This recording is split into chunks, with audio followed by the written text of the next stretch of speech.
I want to take a few minutes to talk to you about Donald Trump's speech at Gettysburg. I think it's the most important speech of the campaign, and I think it's a remarkable speech. It was very appropriate that he picked Gettysburg because the truth is, government of the people, by the people, and for the people, as described by Abraham Lincoln, is exactly what this campaign has turned into. I've watched Donald Trump since he first started thinking about running. Close and I have known him for a long time. I've watched him grow. He's made mistakes. On occasion he said some things you couldn't really defend. But beneath all that, he has grown and grown and grown. Let's be clear. The speech he gave today, and I urge every American to read it before they vote. The speech he gave today came after 2 years of campaigning and thinking and adjusting and learning some things, I think, that really surprised him. I don't think he had any idea when he first started that he would have the brutal, unending, one-sided hostility of the news media. That actually it's a propaganda media. Has no resemblance to a news media.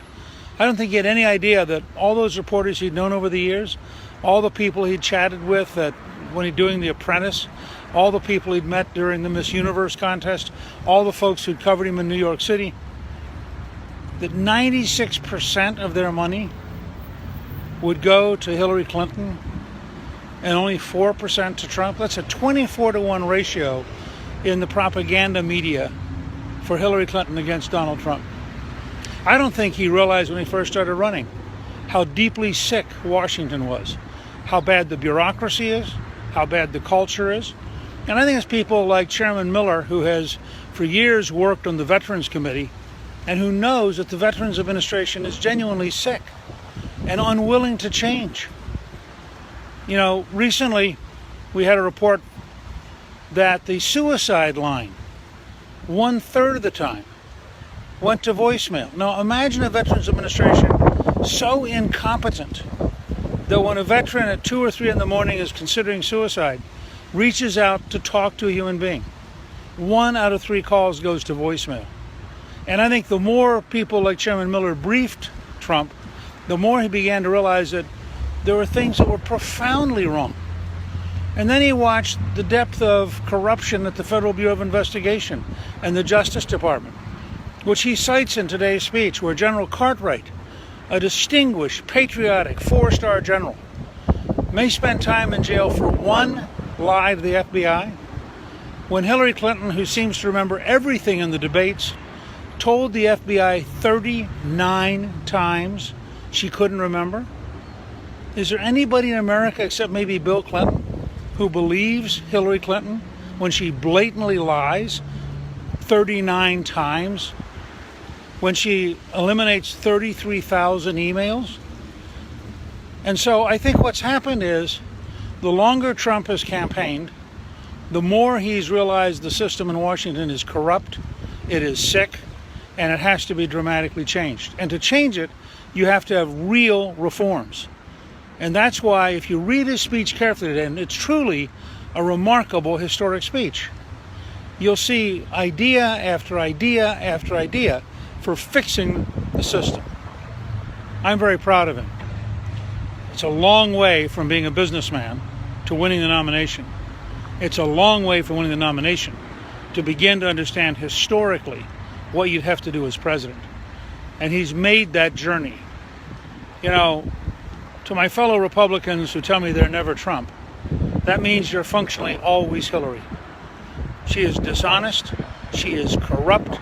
She will complete the process Obama has started of turning America into a country like Venezuela, a country where there's no rule of law, a country where corruption is rampant.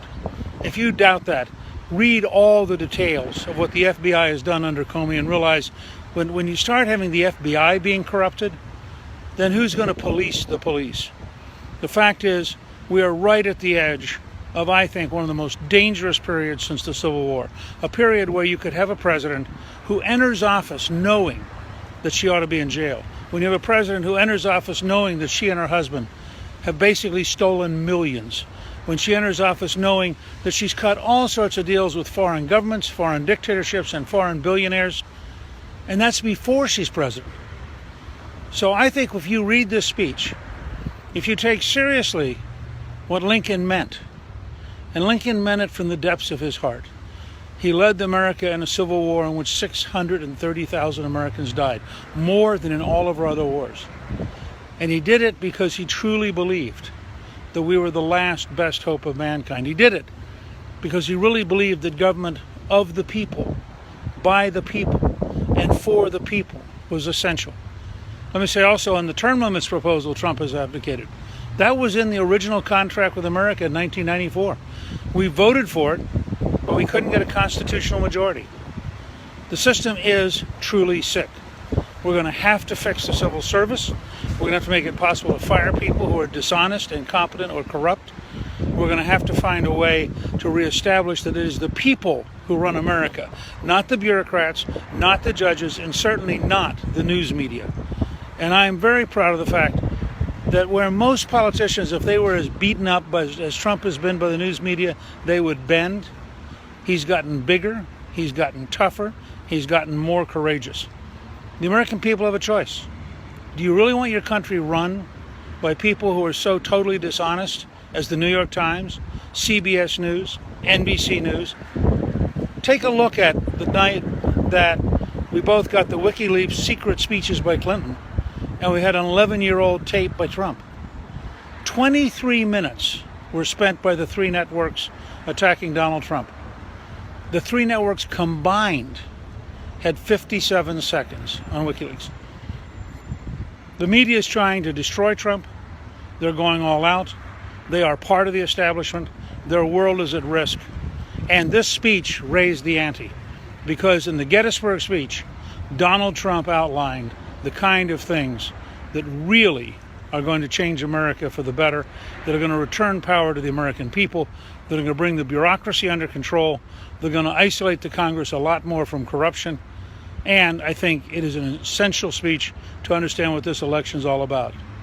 I'm proud of him for giving it. I hope each of you will have every one of your friends read it before they vote. And if they have any doubts about how great a danger Hillary Clinton is to the Republic, how great a danger she is to the survival of the rule of law, I hope they'll read this speech and think about it long and hard before they vote. Thank you for allowing me to be with you for a few minutes today.